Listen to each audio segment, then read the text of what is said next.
عماد نے جھک کر دھیمے سے اسما کے کان میں سرگوشی کی۔ شرم کرے عماد۔ وہ سب کی موجودگی میں لال ٹماٹر ہوئی تھی اور اس سے پہلے وہ کوئی اور شوشہ چھوڑتا۔ اسما نے جلدی سے آنکھیں موند لیں۔ عماد اس کے اس حفاظتی اقدام پر کھل کر مسکرایا۔ نرس نے اسے آرام کرنے کا کہا تو سب باہر چلے آئے۔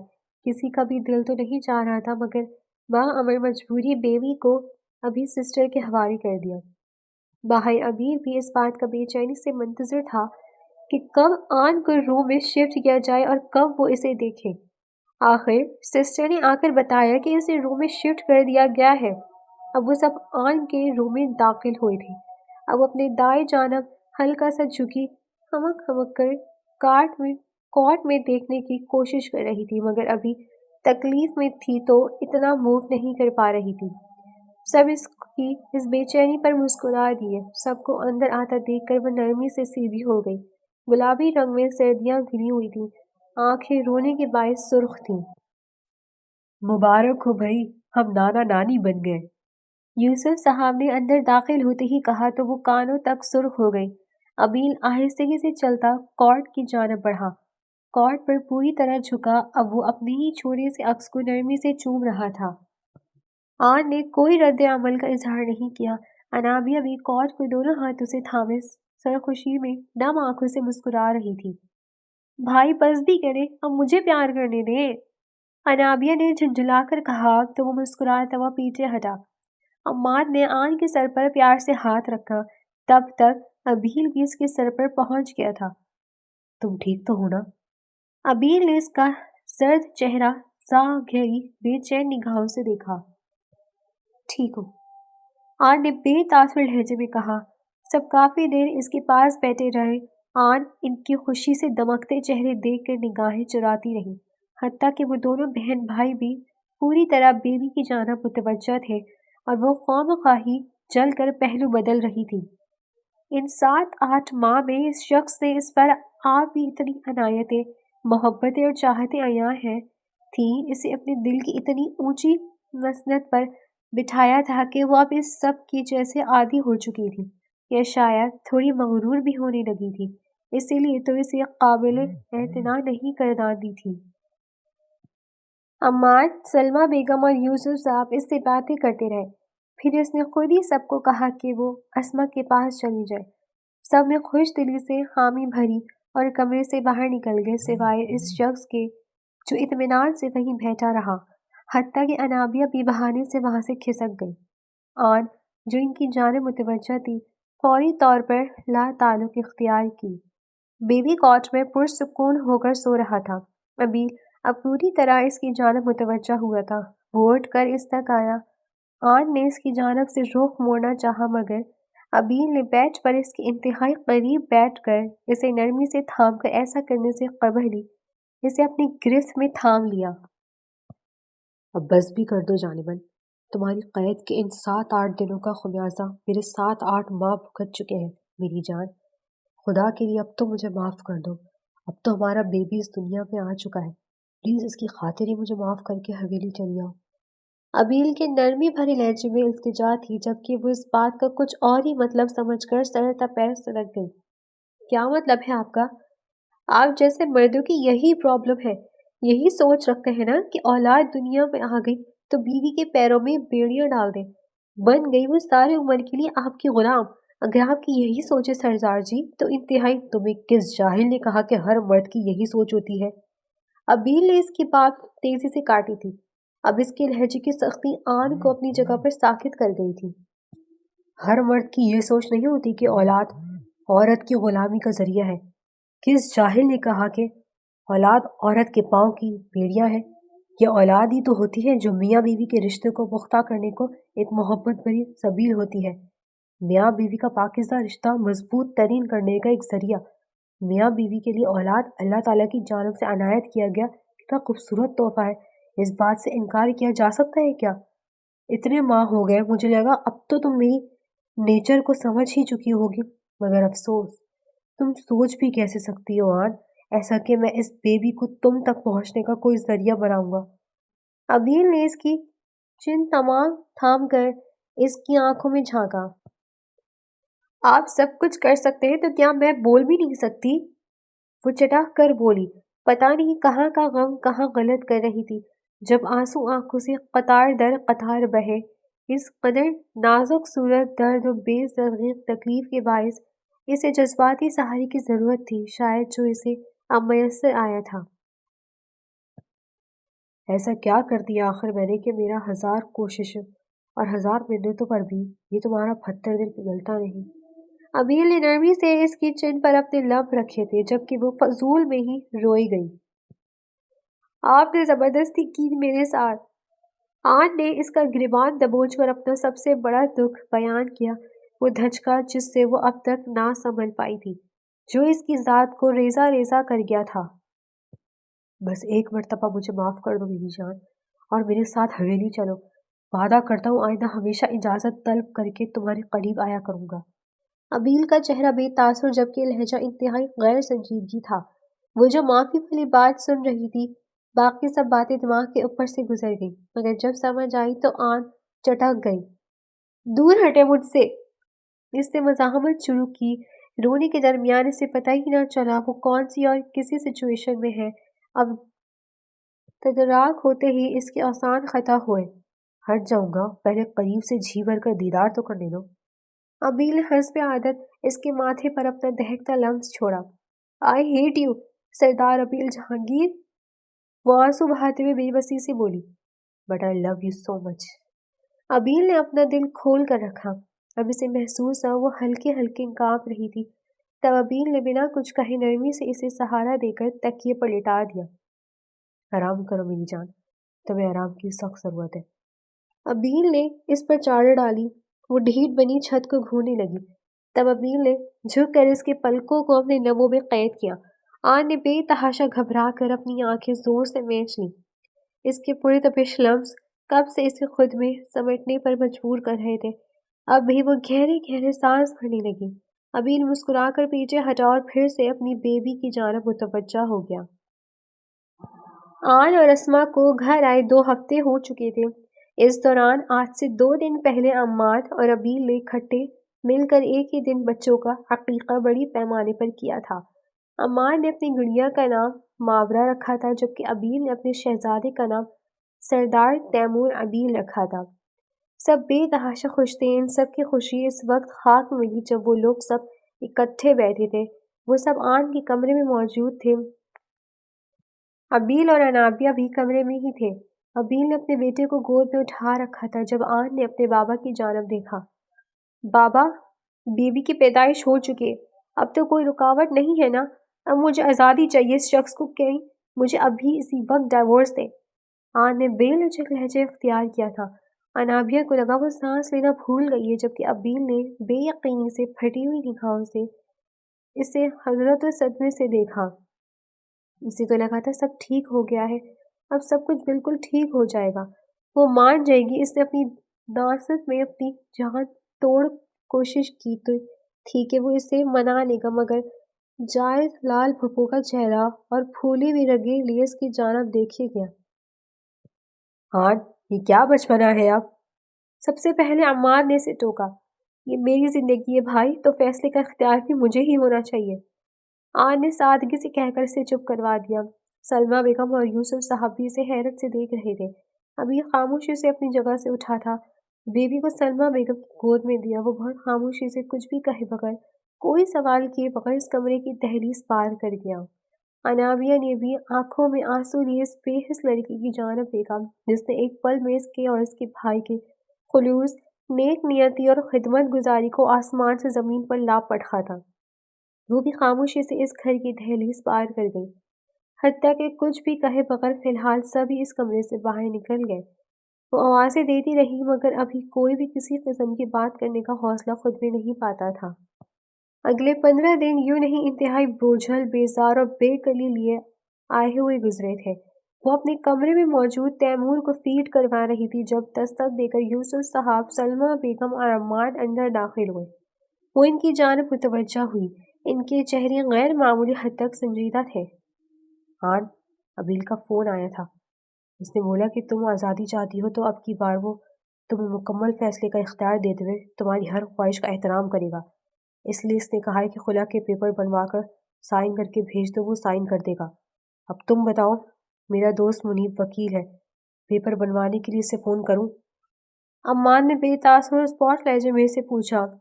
آن کو کی تو بے یقینی سے یوں آنکھیں پھٹی تھی، گویا کاٹو تو بدن میں لہو نہیں، جبکہ وہ دھونس بھرا لہجہ ذہن میں گونجا جب وہ کہا کرتا تھا کہ اسے کسی قیمت پر بھی نہیں چھوڑے گا۔ وہ ساکت تھی جب یوسف صاحب کی بھاری بوجھل دکھی آواز کمرے میں گونجی۔ ایک بات یاد رکھنا آن، جو کچھ بھی ہوا تھا اس میں اس معصوم جان کا کوئی قصور نہیں تھا۔ ہم جاہل نہ تھے، اس لیے اسے ختم کرنے کا نہیں کہا۔ اب بھی زندگی کے ہر قدم پر تمہارے ساتھ کھڑے ہیں، ہر حال میں تمہارا ہی ساتھ دیں گے، مگر اب جب کہ تم نے آزاد ہونے کا فیصلہ کر ہی لیا ہے تو تمہیں بیبی کو اس کے باپ کے حوالہ کرنے پڑے گا۔ بہت جلد ہم چاہیں گے کہ تمہارا گھر دوبارہ بس جائے، لیکن کوئی تمہیں اس ایکسٹرا بوجھ کے ساتھ قبول نہیں کرے گا۔ ویسے بھی ابیل کی ہر ریاست کے بدلے میں یہ کبھی نہیں چاہوں گا کہ سگا باپ ہوتے ہوئے اس کا بچہ کسی اور در پڑا رہے۔ میں ناانصافی نہیں کرتا، اور انصاف کا یہی تقاضا ہے کہ تم یہ بچہ اس کے سگے باپ کے حوالے کرو گی۔ یوسف صاحب نے بے تاثر لہجے میں کہتے آن کے پیروں تلے سے زمین سرکائی۔ شام کا وقت تھا جب وہ چہرے پر گہری سنجیدگی طاری کیے انابیہ کے دروازے کے باہر کھڑا تھا۔ ابیل نے ہلکی دستک دی، اجازت ملنے پر وہ کمرے میں داخل ہوا۔ انابیہ ابھی مغرب ادا کر کے ہی اٹھی تھی۔ کیا بات ہے بھائی، خیریت؟ مجھے آواز دے دی ہوتی، چائے بنانی ہے؟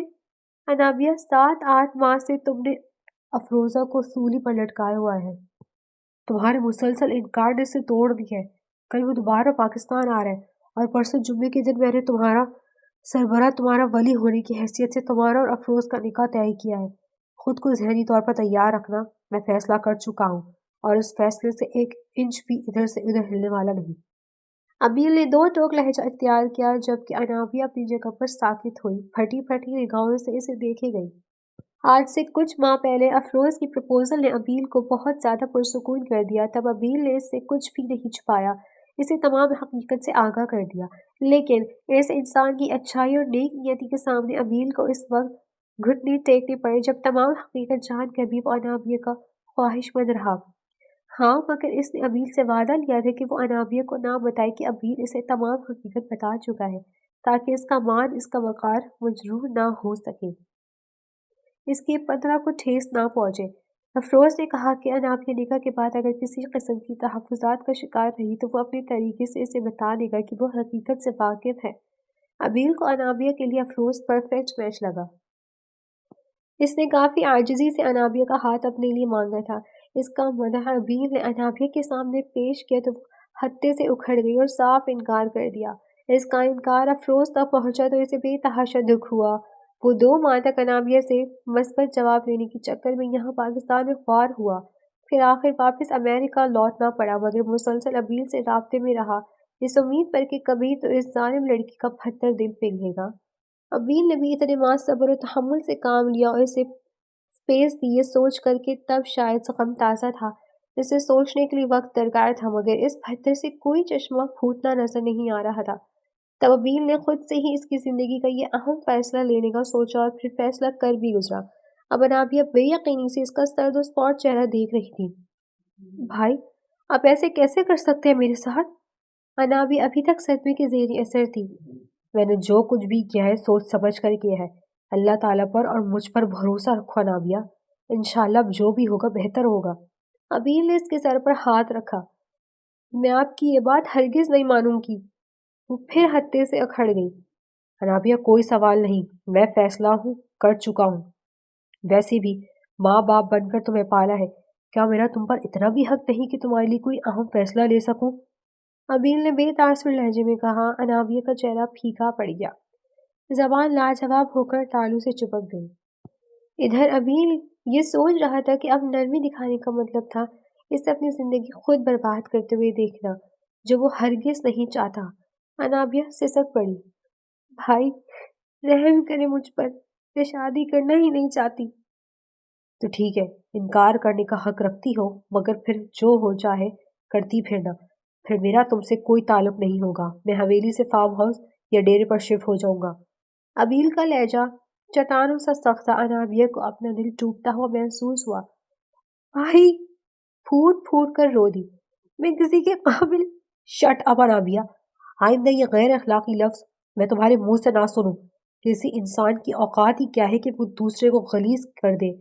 وہ خود گند کا ڈھیر تھا جو کیفر کردار تک پہنچ چکا ہے۔ اب تم یہ تمام منفی سوچیں اپنے دماغ سے نکال کر باہر کرو تو بہتر ہے۔ ابیل نے پھر نرمی سے کہا۔ انابیہ بتاؤ، میرا فیصلہ منظور ہے تمہیں؟ ابیل نے پھر حتمی لہجہ میں پوچھا۔ انابیہ نے روتے ہوئے اسمات میں سر ہلایا تو وہ گہرا مسکرایا، اسے تمام کر اپنے ساتھ لگایا۔ جیتی رہو، ہمیشہ خوش رہو، یہ دعائیں تمہارے ساتھ ہیں۔ آپ بالکل اچھے بھائی نہیں ہیں بھائی، اس نے برا سا منہ بنایا۔ میں تو اچھا شوہر بھی نہیں ہوں، پر کیا کریں، اس نکمے بندے سے اب خون کا رشتہ جو ہے تمہارا، جو بدلا نہیں جا سکتا، اس لیے گزارا تو کرنا پڑے گا۔ وہ بظاہر لہجے میں بشاشت نہیں بولا، مگر آنکھوں کا کرب صاف ظاہر کر رہا تھا کہ وہ اندر سے کس قدر ٹوٹ چکا ہے۔ چلو آؤ شاپنگ پر چلیں۔ ابیل نے اپنے دل پہ چھائی کثافت کو دور کرنے کو اسے آفر دی کہ کسی طرح تو دھیان بچ جائے۔ بھائی مجھے ڈر لگ رہا ہے، میں کسی کو کسی دھوکے میں نہیں رکھنا چاہتی۔ میں نے حقیقت… جلدی سے تیار ہو کر باہر آؤ، میں گاڑی میں تیار کروں۔ ابیل نے اس کے سر پر ہاتھ رکھ کے اسے تھپکی دے کر دلاسا دیا، مگر اس کی بات جلدی سے کاٹ دی۔ ابیل کمرے میں باہر نکل گیا تو وہ بری طرح اپنے لب کاٹتی جھنجھلاتے ہوئے چادر سکارف لیے باہر نکل گئی۔ آج بہت خوشی کا دن تھا۔ پورے گھر میں کیک، حلوے کی میٹھی اور سوندھی سوندھی خوشبو پھیلی ہوئی تھی۔ اسما اور آن دونوں چلہ نہائی تھیں تو سلمیٰ بیگم نے حلقہ بنا کر سب کا منہ میٹھا کروایا تھا۔ گھر میں غیر معمولی رونق سی تھی۔ تیمور کے رونے پر آن اسی لیے کمرے میں آئی تھی۔ اسے فیڈ کروایا تو وہ گہری نیند سو گیا۔ اسے بیبی کیری میں لٹا کر وہ کیری باہر اٹھا لائی۔ چھوٹے سے ڈرائنگ روم میں آئی تو سب ادھر ہی موجود تھے۔ سلمیٰ بیگم اور اسما نے چیزوں اور فینسی کپڑوں کا ڈھیر سامنے لگایا ہوا تھا۔ آن حیران ہوئی۔ یہ کدھر جانے کی تیاری ہو رہی ہے بھائی؟ آن نے کیری سلمیٰ بیگم کے پاس رکھی اور خود صوفے پر یوسف صاحب کے پاس بیٹھ گئی۔ کل حویلی میں انابیہ کا نکاح ہے تو اس میں شرکت کے لیے تیاری ہو رہی ہے۔ یہ میری جھولی بہو فی ہی نہیں کر پا رہی کہ کون سے کپڑے پہنے گی۔ سلمیٰ بیگم نے سادگی سے کہا تو آن کی سانس سی تھم گئی۔ اس نے سب کے چہروں کی جانب دیکھا جو نارمل سے تاثرات لیے ہوئے تھے۔ وہ لب بھیج کر رہ گئی۔ جب یوسف صاحب نے اس سے بچے کی بات کی تو اسے تو سانپ ہی سونگھ گیا تھا۔ اس دن کی آن نے خاموشی اختیار کیے رکھی۔ وہ دراصل اب کچھ بھی نہیں چاہتی تھی۔ خود کو حالات کے دھارے پر چھوڑ دیا یا تمام اختیار اپنے والدین کو دینے والی تھی۔ وہ جو مرضی اس کی زندگی کا فیصلہ کریں، وہ بہتر جانتے تھے، اس لیے کیا صحیح ہے کیا غلط۔ ہاں مگر خلا کی بات کر کے آن نے اس شخص کے تاثرات اور رد عمل ضرور جانچنا چاہا تھا۔ وہ انہیں باتوں میں مشغول تھے کہ یوسف صاحب اس کی جانب متوجہ ہوئے۔ تم نے بتایا نہیں گڑیا کہ کیا فیصلہ کیا؟ ہم منتظر ہیں۔ ہم اس لیے تمہارا فیصلہ جاننا چاہتے ہیں کہ جلد تمہارے بارے میں کوئی بہتر فیصلہ کر سکے۔ یوسف صاحب نے کہا۔ اس دن عمان نے جائز کی جانب سے خلا کی بات یوسف صاحب کے کہنے پر کی تھی، جبکہ جائز نے فون پر ایسا کچھ بھی نہیں کہا تھا۔ وہ اب بھی اپنی بات پر روز اول کی طرح اسی طرح قائم تھا جیسے پہلے دن کہ وہ آن کو کچھ بھی نہیں چھوڑ سکتا۔ آن لمحہ بھر کو خاموش ہوئی۔ بابا آپ جو بھی میری زندگی کے بارے میں فیصلہ کریں گے مجھے منظور ہوگا، لیکن میں اپنا بچہ کسی کو بھی نہیں دوں گی، آن نے حتمیہ لہجے میں کہا۔ ٹھیک ہے، پھر ہم نے مشترکہ طور پر فیصلہ کیا ہے کہ کل انابیہ کے ساتھ تمہارا اور ابیل کا نکاح دوبارہ ہوگا، اور ہم تمہیں اپنی پوری دلی رضامندی کے ساتھ سردار ابیل جہانگیر کے ساتھ رخصت کریں گے۔ ہم یہ فرض جلدی اس لیے پورا کرنا چاہتے ہیں کہ تیمور کو پورا حق ہے کہ وہ اپنے باپ کی محبتوں بھرے سائے میں رہے، اور اس کے باپ کا بھی پورا حق ہے کہ وہ اپنی اولاد کو اپنا پیار دے سکے۔ گڑیا تم سمجھ رہی ہو نا میں کیا کہنا چاہتا ہوں تم سے؟ یوسف صاحب نے کہا تو وہ تو یوں بیٹھی گویا سانپ سونکھ گیا ہو۔ اب اس پاگل آدمی کا والہانہ پن اور جنون کون برداشت کرتا؟ وہ تو اتنے ماں سے اس کی دیکھنے کے انداز سے غائب ہوتی رہی تھی تو جا کے اب رخصت ہو کر پھر اس کی دست ترس میں چلی جاتی۔ ہاں، ہمارا فیصلہ منظور ہے نا؟ یوسف صاحب نے اس کے کندھے پر ہاتھ رکھا۔ جی بابا۔ بمشکل ہی حلق سے آواز نکل پائی۔ وہ تیزی سے اٹھ کر اپنے کمرے میں بھاگ گئی۔ سانس دھکنی کی طرح چلنے لگی۔ سینے میں جو اب تک دل ہلکا بالکل خاموش اور ساکت تھا وہ اس کی دھمک اب کانوں میں بجنے لگی تھی۔ تو ووٹ کون لگائے گا اس آدمی کو؟ اس نے اپنے دل کو تسلی دینی چاہیے کہ اب تو وہ بالکل اس کی مٹھی میں تھا۔ اس کی خود کی من مرضیاں ہی چلنی تھی۔ وہ شاپنگ کے لیے مال جا رہے تھے جب ابیل کا فون رنگ ہوا۔ اس نے فون اٹینڈ کیا تو عماد کی کال تھی۔ اس نے فون یس کر کے کال کو لگایا۔ سلام کے جواب کے بعد اس کو جو خوشخبری سننے کو ملی تھی، ابیل کے ہاتھ تو جیسے ہفت اقلیم کی دولت لگ گئی تھی۔ سچ؟ تم سچ کہہ رہے ہو نا یار؟ کہیں میرے کان تو نہیں بج رہے؟ ابیل نے سرخوشی سے کہا۔ ناویہ نے حیرت سے ابیل کا مسکراتا چہرہ دیکھا۔ دلہا تو کب سے دل و جان سے تیار ہے سالے صاحب، ابیل نے زندہ دلی سے کہا تو سامنے عماد قہقہہ لگا کر ہنس پڑا۔ ٹھیک ہے، آن کا تمام سامان آج شام تک ہماری جانب سے پہنچ جائے گا آپ کے گھر، ابیل نے کہتے فون رکھا۔ کون سا خزانہ ہاتھ لگ گیا بھائی؟ جس دن تمہاری بھابھی نے میرے سر پر بم پھوڑا اس دن مجھے انکل کا فون آیا تھا۔ انہوں نے مجھے کہا کہ میں خاموشی اختیار کر کے رکھوں، خود اپنی جلادنی بیٹی کو میرے لیے منا لیں گے۔ ابھی عماد کا فون آیا تھا، تمہاری چڑیل بھابھی مان گئی ہے، عماد اور انکل نے اسے منا لیا۔ اب کل تمہارے نکاح کے ساتھ ہمارے نکاح کی تجدید بھی کی جائے گی۔ ابیل نے مسکرا کر اسے تمام صورتحال سے آگاہ کیا۔ انابیہ کا چہرہ بھی کھل گیا۔ میں آپ کے لیے بہت بہت بہت خوش ہوں بھائی۔ وہ پرجوش انداز میں اس کے بازو سے لپٹ گئی۔ اور اپنے لیے؟ ابیل کے پوچھنے پر وہ چپ سی کر گئی۔ سچ تو یہ تھا کہ وہ اندر ہی اندر بہت زیادہ خوفزدہ تھی۔ اتنے میں وہ مال پہنچ گئے تھے۔ ابیل نے آن اور انابیہ کے لیے ہر چیز اپنی پسند کی لی تھی کیونکہ انابیہ ساتھ ہوتے ہوئے بھی انتہائی غیر دلچسپی کا مظاہرہ کر رہی تھی۔ یہ دن اپنے ساتھ بہت ہی زیادہ خوشیوں بھرے ہنگامے لے کر طلوع ہوا تھا۔ صبح سے گھر میں عجیب طرح سے افراتفری سی پھیلی ہوئی تھی۔ پہلے ابیل اسے رخصت کر کے لے کر جانا تھا، بعد میں حویلی سب کو لے کر جا کر انابیہ کی رخصتی کی جانی تھی۔ افروز نے یہاں انابیہ کو جب تک اس کے پیپرز نہیں بن جانے تھے تب تک چند دن اپنے اس گھر میں رکھنا تھا جس میں وہ اور اس کی فیملی پہلے رہتے تھے۔ وقت کی کمی تھی۔ تیمور اسما کے پاس تھا کہ وہ تیار ہو چکی تھی۔ سلمہ بیگم اس سے فریش ہونے کے لیے بول کر گئی تھی۔ رات انہوں نے اس کی کونیوں تک بھر بھر کر مہندی بھی لگائی تھی اور اس کے دلہے کا اس میں نام بھی لکھا تھا۔ وہ ابھی فریش ہو کر باہر آئی تو قدم خود بخود ادھر ہی ٹھٹک کر رک پڑی۔ بیڈ پر کافی سارا سامان بکھرا پڑا تھا۔ ایک بڑے سے باکس میں اس کا برائڈل ڈریس تھا اور وہ اس ڈریس اور اس کے کلر کو ہی دیکھ کر اپنی جگہ پر ساکت ہوئی تھی۔ وہ لیمن کلر میں ایک انتہائی نفیس اور بھاری کامدار لانگ ٹیل میکسی تھی جس پر ملٹی کلر کے نگینے چمچما رہے تھے۔ اس لباس کو دیکھ کر اس کا دل دھک سے رہ گیا۔ وہ ظالم شخص آخر ثابت کیا کرنا چاہتا تھا؟ یہ وہی رنگ تھا جس میں مہینوں پہلے اس دن وہ ملبوس تھی اور وہ اسے کسی چیل کی طرح چھپٹ کر اپنے اپنوں سے دور لے کر گیا تھا۔ اسے زیادہ سوچنا نہیں پڑا جب اس کے موبائل فون پر میسج رنگ ہوا۔ جانے کیوں اسے لگا کہ یہ میسج اسی نے اس وقت اسے بھیجا ہوگا۔ اس نے دھڑکتے دل سے میسج کھول کر دیکھا۔ میری جان، یہ وہ رنگ ہے جس میں میں نے تمہیں اپنی روح کی گہرائیوں سے اپنا کر دل و جان میں بسایا۔